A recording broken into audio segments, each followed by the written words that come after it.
Anatomy का मतलब क्या होता है, they are simply known as a internal structure. अब देखो इंटरनल स्ट्रक्चर को समझने के लिए हमें टेस्टिस का करना पड़ेगा dissection.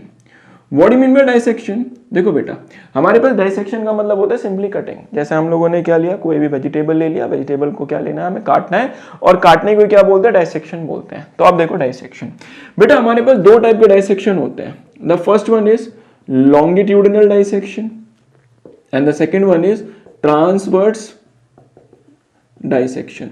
What do mean by longitudinal and what do mean by transverse? Longitudinal का मतलब क्या है, मान लीजिए आपने मार्कर लिया, मार्कर को अगर आप सीधा कट कर रहे हैं, this type of dissection is known as a longitudinal dissection. तो लॉन्गिट्यूडिनल डाइसेक्शन में क्या होगा, मान लेते हैं this one is our marker, अगर मार्कर को मैं कहां से कट कर रहा हूं बेटा, सीधा कट कर रहा हूं, this type of dissection is known as a longitudinal dissection. वहीं पे क्या हुआ, आपने मार्कर लिया, इस मार्कर को आप कहां से कट कर रहे हैं, सेंटर में से कट कर रहे हैं, this type of dissection is known as a transverse dissection.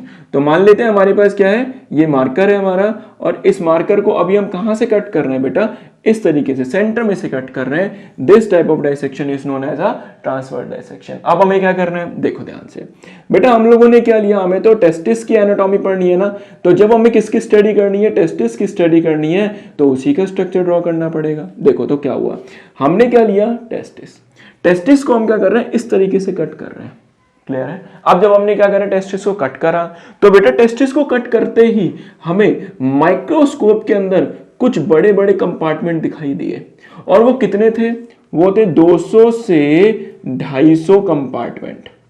इन हर एक कंपार्टमेंट को एक नाम दिया गया, और वो क्या नाम दिया, they are simply known as testicular lobule. क्या बोलेंगे बेटा, टेस्टिकुलर लोब्यूल। ध्यान देना, देखो बेटा यहां पर मैं 250 नहीं बना सकता, इसलिए मैंने क्या करा, यहां पर कुछ ही कंपार्टमेंट बनाए ताकि हमें स्टडी आसान हो जाए। तो ध्यान रखना बेटा, ये जो कंपार्टमेंट है, ये जो बड़े बड़े गोले हैं, ये टोटल कितने दिखाई दिया हमें, 200 से 250 कंपार्टमेंट इन ईच टेस्टिस, हर एक टेस्टिस के अंदर।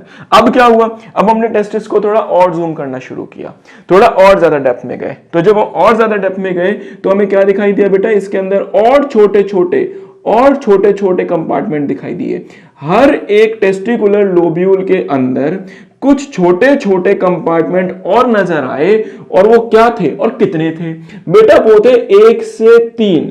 दे आर हाईली कॉइल्ड, बहुत इठे हुए थे, और उनको हमने क्या नाम दिया, they are known as seminiferous tubule. क्या बोलेंगे उनको, सेमिनिफेरस ट्यूब्यूल।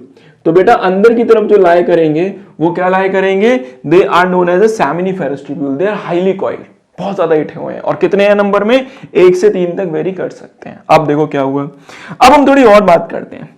बेटा मैं क्या कर रहा हूं, इस एक टेस्टिकुलर लोब्यूल के अंदर जो प्रेजेंट है क्या, सेमिनिफेरस ट्यूब्यूल, उसको आपको जूम करके दिखाता हूं। तो मान लो बेटा ये मैंने क्या बनाया अपना, सेमिनिफेरस ट्यूब्यूल। इस सेमिनिफेरस ट्यूब्यूल के अंदर दो टाइप के सेल लाए करते हैं, ड्रॉ करते हैं। तो देखो बेटा इसके अंदर क्या होंगे, हमारे पास 2 टाइप के सेल लाए करते हैं। The first one is known as a male germ cell. क्या बोलेंगे इनको, एक जो इसके अंदर प्रेजेंट है उसको हम बोलते हैं मेल जर्म सेल, जो क्या फॉर्म करेगा आगे चल के, जो बेटा आगे चल के स्पर्म का फॉर्मेशन करेगा। तो ध्यान रखना है कि सिंपल एक बार और रिपीट करते हैं कि हमने क्या लिया, टेस्टिस लिया, टेस्टिस का डाइसेक्शन करा, डाइसेक्शन करने के बाद उसके अंदर हमें बड़े बड़े कुछ कंपार्टमेंट दिखाई दिए, और वो कितने थे, वो थे 200 से 250, वेरी कर सकते हैं इन ईच टेस्टिस। उसके बाद क्या करा हमने, उसको थोड़ा और जूम करा, जूम करने के बाद हर एक टेस्टिकुलर लोब्यूल के अंदर हाईली कॉइल क्या दिखाई दिया आपको, सेमिनिफेरस ट्यूब्यूल, जो वेरी करती है, 1 भी हो सकती है, 2 भी हो सकती है, और 3 भी हो सकती है। अब क्या करा मैंने, एक सेमिनिफेरस ट्यूब्यूल को पकड़ा और उसको जूम करा। जूम करने के बाद मुझे उसके अंदर 2 टाइप के सेल दिखाई दे। The first one is known as a male germ cell, जो आगे चल के क्या फॉर्म करेगा, जो कि आगे चल के स्पर्म का फॉर्मेशन करेगा। और दूसरा सेल इसके अंदर क्या दिखाई दिया बेटा, they are known as a Sertoli cell. क्या बोलेंगे इनको, Sertoli cell. What do you mean by the Sertoli cell, देखो सर्टोली सेल का सीधा सीधा मतलब है, सिंपल एक कहानी समझते हैं बेटा। जब पता है बच्चा माँ के वूम में होता है, जब बच्चा माँ के गर्भ में होता है, तो उसको डेवलप होने के लिए एक ट्रिमेंडस अमाउंट ऑफ एनर्जी लगती है। सेम कहानी यहाँ होती है, जब बॉडी के अंदर क्या फॉर्म हो रहे होते हैं, स्पर्म फॉर्म हो रहे होते हैं, स्पर्म बन रहे होते हैं, तो उनको एनर्जी प्रोवाइड करने का काम कौन करेगा, न्यूट्रिशन प्रोवाइड करने का काम कौन करेगा, they are the Sertoli cell. तो Sertoli cell provide the assured nutrition to the developing sperm. जो हमारे स्पर्म डेवलप हो रहे हैं उनको क्या प्रोवाइड करेगा, न्यूट्रिशन प्रोवाइड करेगा। तो लिख लेते हैं, they provide the nutrition, they provide the nutrition to what, to the developing sperm. तो जो स्पर्म हमारे डेवलप हो रहे हैं उनको क्या करेगा, डेवलपिंग स्पर्म उनको न्यूट्रिशन प्रोवाइड करने का काम करेगा। चलो ये बात भी क्लियर हो गई। अभी खत्म नहीं हुआ, अभी थोड़ा सा और बाकी, तो ध्यान देंगे बेटा। देखो ये सारी चीजें तो हो गई, अब आपको एक चीज दिख रही होगी, ये तो हो गया टेस्टिकुलर लोब्यूल, ये हो गया हाईली कॉइल्ड सेमिनिफेरस ट्यूब्यूल। इनके बाहर ये स्पेस है बेटा, ये दिख रहा है सभी को, देखो ये छोटा छोटा सा जो दिख रहा है ना आपको, ये स्पेस है। इस स्पेस को भी हम लोगों ने क्या किया, एक नाम दिया। ये स्पेस यहाँ भी है, हर जगह आपको स्पेस दिख रहा होगा।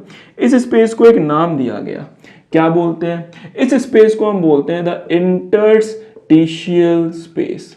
क्या फंक्शन है इसका बेटा, इंटरस्टिशियल स्पेस के अंदर एक स्पेशल टाइप का सेल लाई करता है, they are known as a Leydig cells. क्या लाई करेंगे, लीडिक सेल। तो इनके अंदर देख रहे हैं यहाँ पे छोटे छोटे, तो बेटा इनके अंदर क्या लाई कर रहा है, एक स्पेशल टाइप का सेल लाई करता है, they are commonly known as what, they are commonly known as a Leydig cell. क्या फंक्शन है लीडिक सेल का, लीडिक सेल क्या करेगा बेटा, आप सभी को पता है बॉडी के अंदर, मेन बॉडी के अंदर एक स्पेशल हार्मोन की रिक्वायरमेंट होती है, and that is known as a testosterone, that is known as a androgen. तो ध्यान रखना बेटा, Leydig cell secretes a male sex hormone that is commonly known as a androgen, जिसको हम क्या बोलते हैं, एंड्रोजन बोलते हैं। बेटा नीट में क्वेश्चन आता है, which is a primary male sex hormone, that is a androgen और दैट इज अ टेस्टोस्टेरोन। बताओ क्या है उसमें से, तो बेटा इसका आंसर है एंड्रोजन। ध्यान रखना, प्राइमरी मेल सेक्स हार्मोन वो कौन सा है, एंड्रोजन है, ना कि टेस्टोस्टेरोन।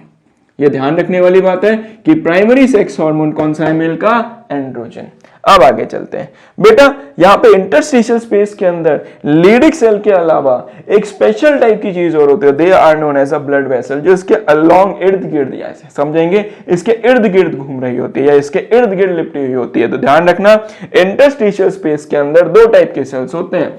कौन कौन से होते हैं, they are first known as a Leydig cell and the second one is known as a blood vessels. तो इसके अंदर दो चीजें होती हैं, कौन कौन सी है, Leydig cell and the second one is blood vessel. Leydig cell क्या बनाएगी, एंड्रोजन बनाएगी, ब्लड वेसल्स क्या करेंगी, जो भी न्यूट्रिशन प्रोवाइड करने का काम है वो सारा न्यूट्रिशन इनको प्रोवाइड करेंगे। अब हमें क्या करना है फाइनली